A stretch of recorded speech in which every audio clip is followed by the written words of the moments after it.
नमस्कार मित्रांनो, तुझ्या सोबतीने मालिकेचा आज जा म्हणजेच 1 एप्रिलच्या एपिसोडचा रिव्ह्यू आपण पाहताय. आजच्या एपिसोडमध्ये खूपच इंटरेस्टिंग दाखवलं आहे. एकामागून एक ट्विस्ट पाहायला मिळत आहेत आपल्याला. त्यामुळे व्हिडिओ शेवटपर्यंत नक्की पहा आणि चॅनलला सबस्क्राईब करायला विसरू नका. मल्हार आणि नुपूर एकमेकांच्या प्रेमात पडलेले असतात, परंतु ही तायडी आणि तिचे बाबा त्यांच्या प्रेमाची गाडी काही पुढे जाऊ देणार नाहीत असं दिसतंय.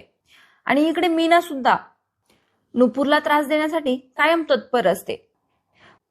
आता इकडे तायडीच्या मोबाईलवर मेसेज आलेला असतो आणि ती पाहते तर मीनाचा मेसेज असतो. म्हणते मीनाचा मेसेज, आणि ती मेसेज वाचत असते. त्यामध्ये असतं, तुम्ही सांगितल्याप्रमाणे मी म्हातारीवर लक्ष ठेवलं. रात्री म्हातारी उशिरापर्यंत जागी होती आणि नुपूरही लवकर घरी आली नाही, कारण ती कोणासोबत तरी फिरायला गेलेली होती. आणि माहितीये का तुम्हाला कोणासोबत गेली होती? तर ती मल्हार सोबत गेलेली होती. आणि हे ऐकल्यानंतर मात्र तायडीला शॉकच बसतो बरं का. पण ती मल्हार सोबत कुठे गेली होती, काय करत होती हे मला नाही माहिती, पण मी तुम्हाला अपडेट केलंय, सो माझा पहिला हप्ता सुरू झाला बरं का. आणि तायडी रागाने मल्हार असं म्हणत मोबाईल फेकून देते. तेवढ्यात तिचे बाबा तिथे आलेले असतात आणि त्यानंतर तायडी तिच्या बाबाला घेऊन कुठेतरी गेलेली असते. इकडे मल्हार आपल्याला त्याच्या ऑफिसमध्ये बसलेला दिसतोय आणि तो कोमलला म्हणत असतो, ठीक आहे मग या गोष्टी फायनलाइज करून घ्या आणि प्रेझेंटेशनचा पहिला ड्राफ्ट तयार करा. आणि हो, क्लायंटशी डिस्कस करून या, म्हणजे त्यामध्ये मेनू सुद्धा ऍड करावा लागेल. आणि मल्हार म्हणतो, कोमल मिस नुपूरला सांग मी त्यांना बोलावलंय म्हणून. आणि तेवढ्यातच कोमल म्हणते, पण सर मिस नुपूर तर आज सुट्टीवर आहे. मात्र काही मल्हारला माहिती नसतं आणि तो विचारतो, पण का? आणि त्यावर दीप म्हणतो, अरे कालच तिने सुट्टी सँक्शन करून घेतली होती, पण तिने सगळं काम केलंय कालच. आणि मल्हार म्हणतो, अरे पण कारण काय आहे सुट्टी घ्यायचं? कोमल सांगते, ऍक्च्युली सर तिच्या घरी रामनवमी आहे ना, त्यामुळे तयारीसाठी सुट्टी घेतली आहे तिने. म्हणतो, आणि आपण प्रेझेंटेशन उद्या देऊया ना, म्हणजे तसा वेळ आहे आपल्याकडे. मल्हार त्या दोघांना म्हणतो, आता सगळ्या गोष्टी तुम्ही दोघंच ठरवणार आहात का? मला पण ठरवू द्या ना काहीतरी. आणि त्यानंतर तो त्या दोघांना तिथून जायला सांगतो आणि म्हणतो, मी बघतो काहीतरी. आणि बघा मित्रांनो, नुपूरने सुट्टी घेतली हे मात्र मल्हारला बिलकुल आवडलेलं नसतं. तो म्हणतोय, म्हणजे तो मनाशीच बडबडतोय की आपल्या वर्क कल्चर मधून ना सुट्टी हा प्रकार गायबच केला पाहिजे. आणि नंतर तो काम करताना दिसतोय आणि इकडे नुपूर घराची साफसफाई करताना दिसते. ती एकटीच साफसफाई करत असते. तेवढ्यात तिथे तिचा दादा येतो. तो म्हणतो, नुपूर अगं हे काय? नुपूर अगं मला कामासाठी एकाला भेटायला जायचंय. आणि त्यावर नुपूर म्हणते, तू काळजी करू नकोस दादा, तू कामासाठी चाललायस ना, तू जा, मी काम करते. आणि त्यावर तिचा दादा म्हणतो, अगं पण सगळ्या गोष्टी तुझ्यावर येऊन पडतात ना नुपूर. आणि सावंतांच्या सुनबाई मीनाबाई पाय काढून निघून गेल्या मैत्रिणीकडे. आणि नुपूर म्हणते, जाऊ दे रे दादा, ती पण कामानिमित्त गेली असेल. आणि दादा त्याच्यावर म्हणतो, अगं नुपूर तुझ्या याच स्वभावाचा ती गैरफायदा घेते. आणि तेवढ्यातच तिकडे नुपूरची आई आलेली असते आणि ती म्हणते, अगदी बरोबर बोलतोय तो. आता बघ, अन्वय पण नाही, मीना पण नाही, मी पण चालले रामाची मूर्ती आणायला बाहेर. हे बघ बाळा, मी पुन्हा एकदा तुला सांगते, हे सगळं काढत नको ग बसू नुपूर, तू फक्त देवाची जागा साफ करून घे. आणि नुपूर त्यावर म्हणते, तुम्ही ना काळजी करत बसू नका, मला सवय आहे हे सगळं करण्याची. आणि नुपूर त्या दोघांची काळजी करत म्हणते, आणि ऐका दोघंही पाणी घेऊन जा, बाहेर खूप ऊन आहे. आणि काळजी करू नका, मी करेन पटापट. आणि अन्वय आशाताईला म्हणत असतो की आई चल तू, मी तुला वाटत सोडतो.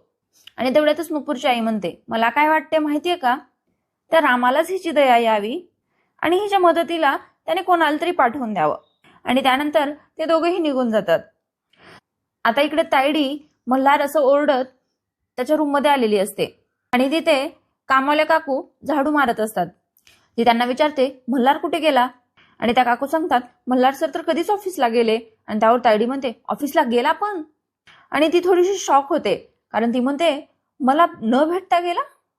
कारण मल्हार तिला न भेटता कधीच ऑफिसला जात नसतो बरं का. आणि ती तिथून निघून जातच असते. तेवढ्यातच तिचं लक्ष त्या कचऱ्यातल्या कागदाकडे जातं आणि ती तो कागद ते काय बघू असं म्हणत हातात घेत असते. आणि ते पाहते तर काय, ती नाटकाची तिकीटं असतात. आणि ती त्या काकूंना तिथून जायला सांगते. ती म्हणते, हे तर मराठी नाटकाचं तिकीट आहे, कालचं तिकीट आहे ते. आणि तिथे बाबा सुद्धा असतात तिचे. ते म्हणतात, मल्हार आणि नाटक शक्यच नाही, अगं दुसऱ्याचे असतील, नीट बघ. तेवढ्यात तायडीला सगळं कालचं आठवतं. जेव्हा मल्हार तिला गडबडीने घरी जायला सांगत असतो आणि तो म्हणत असतो की मला खूप काम आहेत, मी येतो नंतर. आणि तेवढ्यातच तो म्हणलेला असतो चला निघा, वेळ झालीये. आणि ती म्हणलेली सुद्धा असते की कसली वेळ, पण मल्हारने काहीतरी बोलून टाळलेलं असतं. आणि तिला तो मीनाचा मेसेज सुद्धा आठवतो की नुपूर रात्री उशिरा आली होती आणि ती कोणासोबत गेली माहितीये, ती मल्हार सोबत गेलेली होती. आणि इथेच ताईडीला क्लिक होतं आणि म्हणते अच्छा, म्हणून मला मल्हार काल लवकर पाठवत होता घरी. नाटक दुपारी 4:30चं होतं. इथून तिकडे जायला 1.5 तास वेळ लागत होता. नाटक संपलं असेल 8-8:30 वाजता, यायला परत 1-1.5 तास. आणि म्हणून याला घरी यायला उशीर झाला. आणि तेवढ्यात तिच्या बाबा म्हणतात तायडे अगं हे काय चाललंय. आणि तायडी म्हणते अहो बाबा, मल्हार काल नाटकाला गेला होता, तेही नुपूर सोबत. ती म्हणते यस, बहुतेक तुमचा अंदाज खरा आहे बाबा. मल्हार नुपूरच्या प्रेमात पडलाय बहुतेक. संजनामुळे त्याच्या आयुष्यातून मनातून प्रेम हा शब्द पुसला गेला होता आणि ती नुपूर आल्यानंतर पुन्हा त्याच्या मनात प्रेमाचं स्थान निर्माण व्हायला लागले आणि तेही नुपूरसाठीच. आणि ती घाबरून म्हणते हे असंच होत राहिलं ना बाबा तर आपलं गणित फसेल. आणि तिचे बाबा म्हणतात मग आता काय करायचं. आणि तायडी म्हणते आता मात्र निकाल लावावा लागेल. आणि त्यानंतर ती तायडी नुपूरकडे आलेली दिसते. नुपूरला वाटतं तिचे दादा आणि आईच आहे, आता काय राहिलं यांचं, असं म्हणत नुपूर दरवाजा उघडतच असते. आणि दरवाजा उघडते तर काय, समोर तायडी. आणि तिला पाहून नुपूर थोडीशी शॉक होते, म्हणजे धक्काच बसतो तिला, एक्सपेक्टेड नव्हतं हे तिला. नुपूर म्हणते सागरिका मॅडम तुम्ही या ना मॅम, आत या, असं म्हणून ती तिला घरात घेत असते. मी साफसफाई करते त्यामुळे तुम्ही इथे बसा. आणि तिला खुर्ची टाकून देते आणि म्हणते मी पाणी घेऊन आले. एवढं म्हणून ती जातच असते. तेवढ्यातच तायडी तिला म्हणते तू मल्हार सोबत नाटकाला गेली होती का. आणि नुपूर काही बोलतच नसते, कारण तिला क्लिकच होत नसतं. नुपूर विचार करत असते की हिला कसं कळलं. आणि तेवढ्यातच तायडी म्हणते बहिरी आहेस का. ती परत विचारते मल्हार सोबत नाटकाला गेली होतीस का. आणि नुपूर म्हणते हो, आम्ही नाटकाला गेलो होतो. तायडी रागात खुर्ची फेकून देते आणि नुपूरला म्हणते होणारा नवरा मेला या गोष्टीचा ड्रामा करतेस, सिंपती घेतेस, रडतेस आणि बाहेर परपुरुषासोबत फिरतेस, तुला लाज नाही वाटत का. आणि नुपूर सांगत असते की पण मॅम सरांनीच मला घेऊन गेले होते, असं म्हणतच असते. तेवढ्यातच तायडी तिला बोट करून म्हणते shut up, just shut up. Malhar कुठल्याही मुलीसोबत इतका फ्रेंडली होऊच शकत नाही आणि तुझ्यासारख्या नॉर्मल एम्प्लॉई सोबत तर नाहीच नाही. याचा अर्थ तूच काहीतरी करतेस, त्याला भाग पाडतेस काहीतरी करायला, असं तायडी तिला म्हणत असते. आणि नुपूर म्हणते मॅडम तुम्हाला काहीतरी गैरसमज झालाय, असं ती म्हणतच असते. तेवढ्यात तिला थांबवत तायडी म्हणते नाही, मला गैरसमज होता की तू त्याच्याकडे फक्त बॉस म्हणून बघतेस, पण तसं नाहीये. मला सगळं कळतंय, सगळं समजतंय बरं का नुपूर. मी तुला डायरेक्टच बोलते, आपल्यामध्ये खूप फरक आहे, खूप खूप फरक आहे. तुम्ही गरीब आहात, आम्ही श्रीमंत आहोत. तुम्ही या झोपडीत राहता, आम्ही बंगल्यात राहतो. तो बॉस आहे आणि तू साधी एक एम्प्लॉई आहेस. मी जो पगार देतो तो घ्यायचा, काम करायचं आणि सुखी राहायचं. याच्या पुढे कुठलाही प्रयत्न करायला जाऊ नकोस. आणि जर का तू तसं केलंस तर ते मी होऊ देणार नाही, हे कायम लक्षात ठेव. मल्हार जर 4 पावलं पुढे आला तर तू 10 पावलं मागं जायचंस, कळलं, असं म्हणत ओरडत तिला धमकावत असते. आणि तिच्याकडे बघत तायडी म्हणते की तुझ्या या डोळ्यांच्या आकारापेक्षा मोठी स्वप्न बघू नकोस तू, नाहीतर स्वप्न बघायची इच्छाच संपवून टाकेल ही सागरिका. Mind it. तायडीचं हे सगळं बोलणं ऐकून नुपूर खूप घाबरलेली असते आणि ती रडतही असते. पटकन ती दरवाजा बंद करून घेते तायडी गेल्यानंतर आणि तिथेच दरवाजाला पाठ लावून रडत असते. आणि तेवढ्यातच डोरबेल परत एकदा वाजते. तिला वाटतं सागरिकाच परत आली आणि ती म्हणतच असते की मी नाही परत करणार, असं म्हणत असते. तेवढ्यात तिथे तिला मल्हार दिसतो. त्याला पाहून नुपूर म्हणते सर तुम्ही, काही काम होतं का. आणि त्यावर मल्हार म्हणतो की ऍक्च्युली मला कोमलने सांगितलं की तुम्ही रामनवमीच्या कामासाठी सुट्टी घेतली आहे म्हणून, पण उद्याच्या इव्हेंटच्या काही गोष्टी मला डिस्कस करायच्या होत्या आणि म्हणून मग मी स्वतःच आलो. आणि नुपूर काही त्याला आत बोलवत नसते, पण तोच म्हणतो की आत येऊ शकतो का, की म्हणजे आपल्याला बसून नीट बोलता येईल. आणि त्यावर नुपूर म्हणते नाही नको सर, प्लीज नको. ऍक्च्युली मी साफसफाई करते ना, त्यामुळे बरीच धूळ आहे, घरात बसायलाही जागा नाहीये.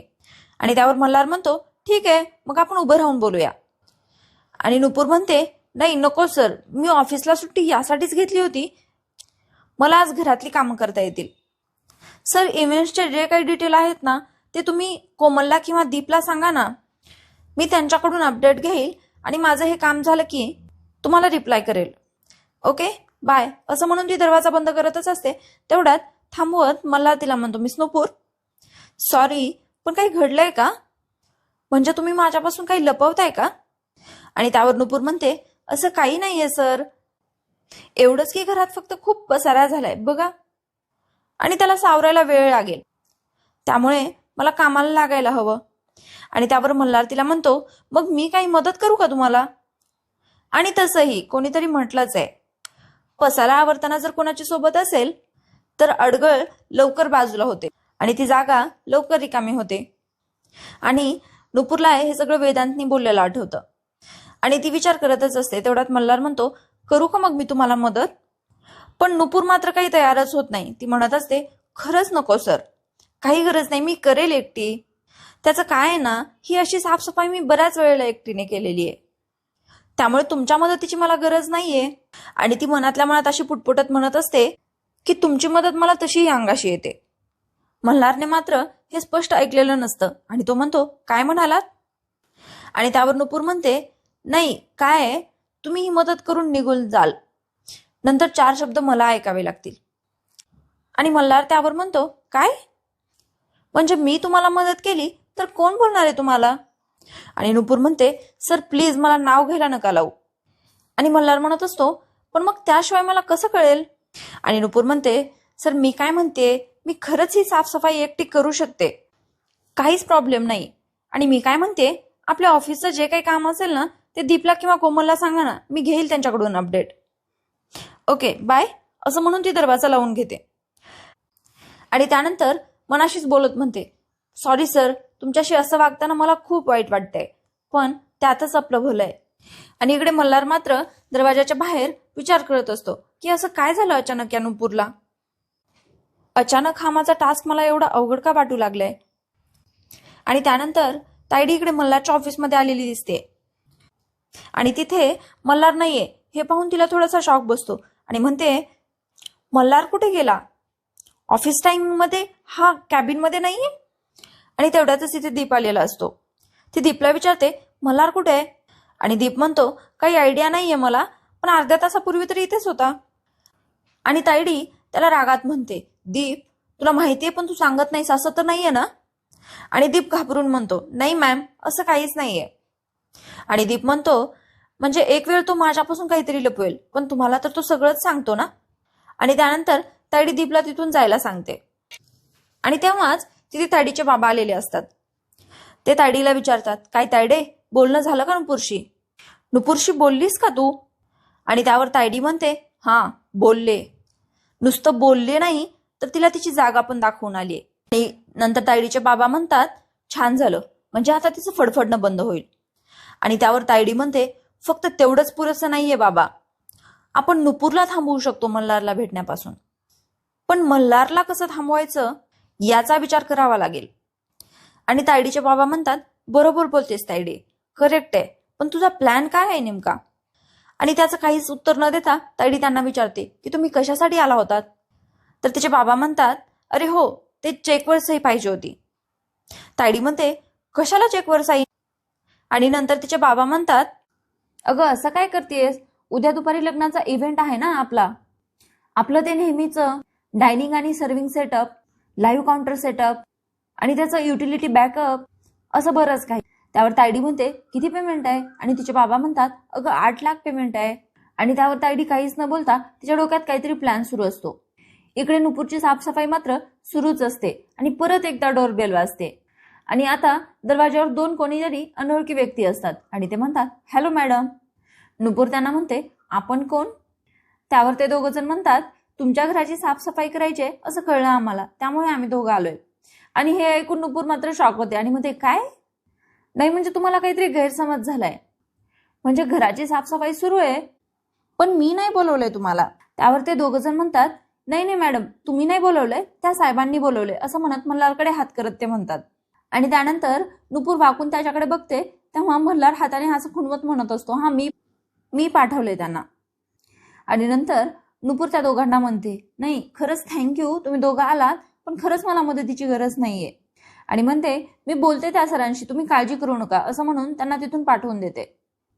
इकडे तायडी तिच्या बाबांनी दिलेला चेक फाडून टाकते. तिचे बाबा म्हणतात, अगं तायडे, हे काय करतेस? अगं चेक का फाडतेस तू?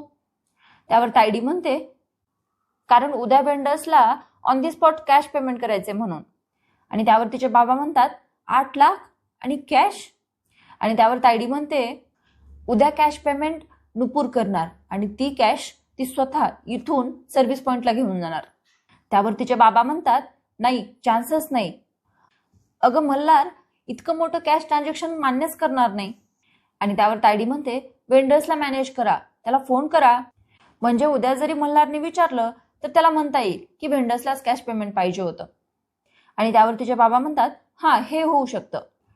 पहा मित्रांनो, इथे तायडीचं खूप मोठं काहीतरी प्लॅनिंग सुरू आहे.